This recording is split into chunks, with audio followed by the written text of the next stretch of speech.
ಹಾಗಾಗಿ ಎಲ್ರಿಗೂ ನಮಸ್ಕಾರ. ಸೊ ಬಿಗ್ ಬಾಸ್ನ ಇವತ್ತಿನ ಎಪಿಸೋಡ್ನ 2ನೇ ಪ್ರೋಮೋ ಅಪ್ಲೋಡ್ ಮಾಡಿದ್ದಾರೆ. ಆ್ಯಂಡ್ ಈ ಒಂದು ಪ್ರೋಮೋದಲ್ಲಿ ನೋಡೋದಾದರೆ ಒಂದು ಚಟುವಟಿಕೆ ನಡೀತಾ ಇದೆ. ಅದೇನು ಅಂತಂದರೆ, ಸೊ ಬಿಗ್ ಬಾಸ್ ಕಷಾಯ ಮಳಿಗೆ ಅಂತ ಬಿಗ್ ಬಾಸ್ ಮನೆ ಒಳಗಡೆಗೆ ಒಂದು ಮಳಿಗೆ ಓಪನ್ ಮಾಡ್ಕೊಂಡಿದ್ದಾರೆ. ಆ್ಯಂಡ್ ಆ ಒಂದು ಮಳಿಗೆ ಏನಕ್ಕೆ ಓಪನ್ ಮಾಡಿದ್ದಾರೆ ಅಂತಂದರೆ, ಸೊ ನಕಾರಾತ್ಮಕ ಗುಣಗಳು ಒಂದು ರೀತಿಯ ರೋಗವೇ ಸರಿ, ಸೊ ಆ ರೋಗಗಳಿಗೆ ಅನುಗುಣವಾಗಿ ಕಷಾಯವನ್ನು ಕುಡಿಸ್ಬೇಕು ಅಂತ ಒಂದು ಬಿಗ್ ಬಾಸ್ ಚಟುವಟಿಕೆ ಕೊಟ್ಟಿದ್ದಾರೆ. ಅದೇನು ಅಂತಂದರೆ, ಮನೆ ಒಳಗಡೆಗೆ ಕೆಲವೊಂದು ರೋಗಗಳಿದ್ದಾವೆ ಕೆಲವರಿಗೆ. ಸೊ ಆ ರೋಗಗಳಿಗೆ ಆ ರೋಗ ನಿರ್ವಹಣೆಯ ಒಂದು ಕಷಾಯನ ಕುಡಿಸ್ಬೇಕು ಅಂತ.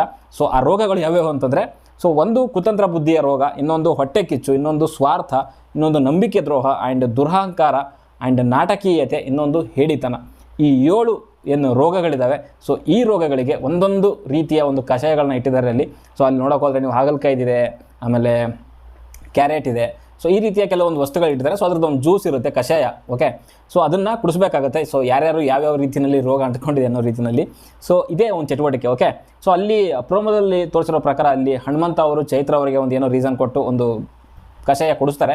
ಆ್ಯಂಡ್ ರಜತ್ ಅವರು ಚೈತ್ರ ಅವರಿಗೆ ಮೇ ಬಿ ಅದು ಹಾಗಲಕಾಯಿದೆ ಅಂತ ಅನ್ಕೊತೀನಿ ನಾನು. ಸೊ ಅವರು ಅಲ್ಲಿ ಕುತಂತ್ರ ಬುದ್ಧಿ ರೋಗನ ಅವರಿಗೆ ಕೊಟ್ಟಿದ್ದಾರೆ, ಚೈತ್ರ ಅವ್ರಿಗೆ. ಕುತಂತ್ರ ಬುದ್ಧಿ ಓಕೆ ಇರ್ಬೋದು, ಕುತಂತ್ರ ಬುದ್ಧಿನೂ ಅಂತ ಹೇಳ್ಬೋದು, ಜೊತೆಗೆ ನಾಟಕೀಯತೆನೂ ಅಂತ ಹೇಳ್ಬೋದು. ಎರಡೂ ಕೂಡ ಅವರಿಗೆ ಸೂಟ್ ಆಗುತ್ತೆ. ಬಟ್ ಏನಕ್ಕೆ ಒಂದು ರೀಸನ್ ಕೊಟ್ಟಿದ್ದಾರೆ ಅಂತ ಅದು ನೋಡಬೇಕು ಎಪಿಸೋಡಲ್ಲಿ, ಅದರಲ್ಲಿ ತೋರಿಸಿಲ್ಲ. ಆ್ಯಂಡ್ ಇಲ್ಲಿ ಎರಡನೇದಾಗಿ ಭವ್ಯ ಅವರು ಮಂಜನವ್ರಿಗೆ ಕೊಟ್ಟಿರುವಂಥದ್ದು ಸೊ ದುರಹಂಕಾರ ಬುದ್ಧಿ ಅಂತ ಹೇಳಿದ್ದಾರೆ. ಸೊ ದುರಹಂಕಾರ ಬುದ್ಧಿ ಅಂತ ಕೊಟ್ಟಿದ್ದಾದಮೇಲೆ ರೀಸನ್ ಕೊಟ್ಟಿದ್ದಾರೆ. ಸೊ ಈ ರೀಸನ್ ಯಾವ ರೀತಿಯಲ್ಲಿ ಇದೆ ಅಂತಂದರೆ, ಸೊ ಮಂಜು ಅವರು ನಾನು ಅಂತ ತುಂಬ ಇದೆ ಅವ್ರ ಹತ್ರ ಅನ್ನೋ ರೀತಿಯಲ್ಲಿ ಹೇಳ್ತಿದ್ದಾರೆ. ದುರಹಂಕಾರ ಅನ್ನೋವಂಥದ್ದು, ನಾನು ಅನ್ನೋವಂಥದ್ದು ಬೇರೆ ಬೇರೆ ಅಲ್ವಾ? ಅದು ದುರಹಂಕಾರ ಬೇರೆ, ನಾನು ಅನ್ನೋದೊಂದು ಬೇರೆನೇ ಇದೆ ನನ್ನ ಪ್ರಕಾರ. ಯಾಕಂತಂದರೆ ದುರಹಂಕಾರ ಅನ್ನೋದು ಬೇರೆ, ಅದು ನಾನೇ ಅನ್ನೋದು ಬೇರೆ ಇದೆ. ಬಟ್ ನಾನು ಏನಾದರೂ ಸ್ಟಾರ್ಟ್ ಮಾಡಿದರೆ, ಸೊ ನಾನು ಅನ್ನೋದೇ ನಾನು ಕೆಲಸ ಸ್ಟಾರ್ಟ್ ಮಾಡಿದ್ದೀನಿ ಅನ್ನೋದು ಅದು ಏನು ತಪ್ಪೇನಿಲ್ಲ ಅಂತ ನನಗನ್ಸುತ್ತೆ. ದುರಹಂಕಾರಕ್ಕೂ ಅಥವಾ ನಾನು ಅನ್ನೋದಕ್ಕೂ ಕೂಡ ಡಿಫ್ರೆನ್ಸ್ ಇದೆ. ಅಲ್ಲಿ ಮಂಜು ಹೇಳ್ತಿರೋ ಅಂಥದ್ದು ಅದೇನೆ, ನಾನು ಅಂತ ಹೇಳ್ಕೊಳ್ಳೋದು ತಪ್ಪ. ಆ್ಯಂಡ್ ಅದರಲ್ಲಿ ದುರಹಂಕಾರ ಎಲ್ಲಿ ಬರುತ್ತೆ ಅನ್ನೋ ರೀತಿಯಲ್ಲಿ ಹೇಳ್ತಿದ್ದಾರೆ. ಆ್ಯಂಡ್ ಅಲ್ಲಿ ನನಗನ್ಸಿರೋದನ್ನ ನಾನು ಹೇಳ್ತಾ ಇದ್ದೀನಿ ಅಂತ ಭವ್ಯ ಹೇಳ್ತಿದ್ದಾರೆ. ಸೊ ನೀನು ಹೇಳಿದ್ದೆಲ್ಲ ನಾನು ಕೇಳೋಕ್ಕಾಗಲ್ಲ ಅನ್ನುವಂಥದ್ದು. ಆ್ಯಂಡ್ ಅಲ್ಲಿ ಹೇಳುವಂಥದ್ದು, ಫಸ್ಟು ದೊಡ್ಡವರಾಗಿ ನೀವು ಕಲೀರಿ ಅಂತ ಹೇಳ್ತಾರೆ. ಹಾಗಾದ್ರೆ ನೀವು ಚಿಕ್ಕವಳ್ತಾನೆ, ದೊಡ್ಡವ್ರನ್ನ ಕಪ್ಪೆತ್ಕೊಂಡು ಹೋಗ್ತೀನಿ, ಮನೆಗೆ ಹೋಗ್ಬಿಡು ಅನ್ನೋ ರೀತಿಯಲ್ಲಿ ಮಾತಾಡ್ತಾರೆ. ಆ್ಯಂಡ್ ಅಲ್ಲಿ ನಾನು ಚಿಕ್ಕವಳಾಗಿದ್ರು ಎಲ್ರಿಗೂ ಕೂಡ ಕಾಂಪಿಟ್ ಕೊಡ್ತಾ ಇದ್ದೀನಿ, ಹಾಗೆ ಹೀಗೆ ಅಂತೆಲ್ಲ ಭವ್ಯ ಅವ್ರು ಮಾತಾಡ್ತಿದ್ದಾರೆ.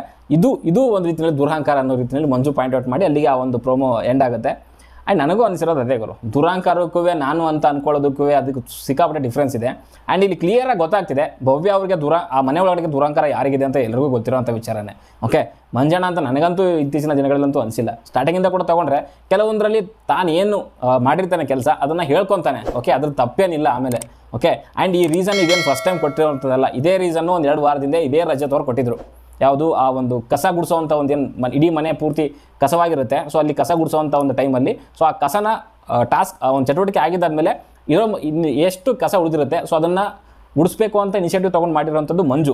ಸೊ ಅದನ್ನು ಹೇಳ್ಕೊಂಡಿದ್ದಕ್ಕೋಸ್ಕರ ಅದೇ ರಜತ್ ಅವರು ಆ ಒಂದು ರೀಸನ್ನ ಕೊಟ್ಟು ಅವ್ರಿಗೆ ಏನೋ ಒಂದು ಚಟುವಟಿಕೆಯಲ್ಲಿ ಹೆಸರು ತೊಗೊತಾರೆ.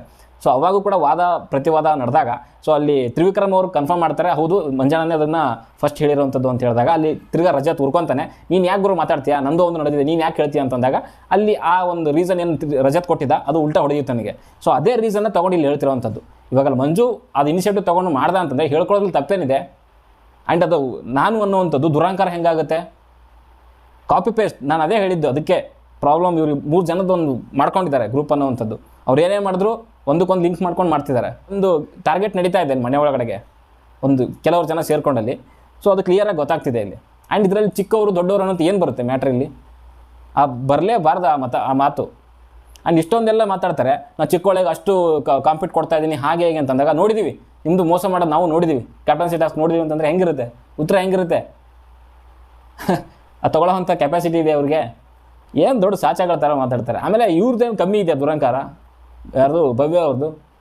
ಏನೋ ರೀಸನ್ ಕೊಡ್ತೀನಿ, ನನ್ನ ಇಷ್ಟ ನಾನು ಕೊಟ್ಟಿದ್ದೀನಿ, ತಗೊಳ್ಳಂಗಿದ್ರೆ ತಗೊಳ್ಳಿ, ಬಿಡಂಗಿದ್ರೆ ಬಿಡಿ, ಈ ರೀತಿಯ ಒಂದು ಆ್ಯಟಿಟ್ಯೂಡು ಇದು ದುರಹಂಕಾರ ಅಲ್ವಾಗಿದ್ರೆ? ರಜತ್ ದುರಹಂಕಾರ ಅಲ್ವಾ? ಏನು ಅಂದರೆ ವೀಕ್ಷಕರು ನಾವೇನು ಬಕ್ರಾಗಳು ಅಂತ ಅಂದ್ಕೊಂಡಿದ್ದಾರೆ ಏನೋ ಅಂತ ಅರ್ಥ ಆಗ್ತಿಲ್ಲ ನನಗೆ.